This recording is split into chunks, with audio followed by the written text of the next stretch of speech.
ونه ملګرو دا د سکاټلند ایډنبرا ښار دی او نن دلته موسم هم ډېر ښکلی دی لمر دی که څه هم دلته زیاتره وخت باراني وریځي خو نن ډېر ښکلی موسم دی او ډېر سیلګر هم راغلي دي تاسو ته به زه در وښیم وګورئ دا ډېر یو تاریخي ښار دی دلته ډېر خلک راځي د تاریخي ځایونو لیدو لپاره او نن به تاسو هم زه بیا یم او ځینې تاریخي ځایونه به په تاسو باندې وینم دلته یو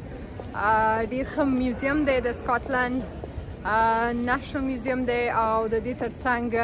ډېر یو ښکلی کاسل دی چې هغې ته به هم ځو او تاسو باندې به یې وینم نو راسره اوسئ دلته هر رنګه دوکانونه دي په دې کې د جامو هم زیات دوکانونه دي ګفت شاپونه دي چې خلک ځان ته او نورو ته ترې ډالۍ هم اخلي دغه یو بل تاریخي ځای دی زه به اوس ورشم وبیلولم چې کوم ځای دی دا او تاسو وینئ چې څومره ګڼ شمېر کې دلته سیلانیان راغلي دي او د دغه ښار لیدو ته او سیل ته دا یو ډېر ډېر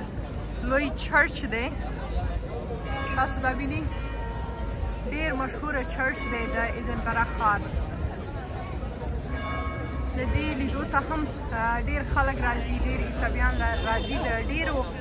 لیرو ځایونو نه لیرې ځایونو نه راځي سفر کوي او دغه خپل مذهبي ځای هم ویني دلته دا د سنټ ګایلز کلیسا په نوم یادیږي دغه کلیسا یا د دې کلیسا ودانۍ په 14مې پیړۍ کې په جوړېدو یې پیل وشو تر 14مې پیړۍ پورې یعنی چې 2 پیړۍ په دغه کلیسا باندې کار روان و تر څو دا جوړه شوله ایډنبرا یا ایډنبرګ د سکاټلند سرښار دی چې شاوخوا 15 لکه نفوس لري خو هر کال ورته د نړۍ بېلابېلو هېوادونو څخه شاوخوا 15 میلیونه سیلانیان راځي دا ښار د اوږدې مودې راهیسې د زده کړو یو مرکز هم دی په ځانګړې توګه د طب د قانون یا لا ادب فلسفه یا فلسفي علومو او همداراز انجینري برخو کې ډېره زیات ځانګړتیا لري دا په انګلستان کې دویم لوی مالي مرکز هم دی او دلته ډېر بهرني زده کوونکي شته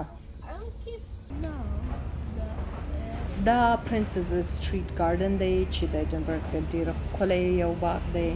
دا د ایډنبرګ قلعه یا کاسل سوري لاندې پروت دی چې د دغه کاسل نندارې ته هم ډېر خلک راځي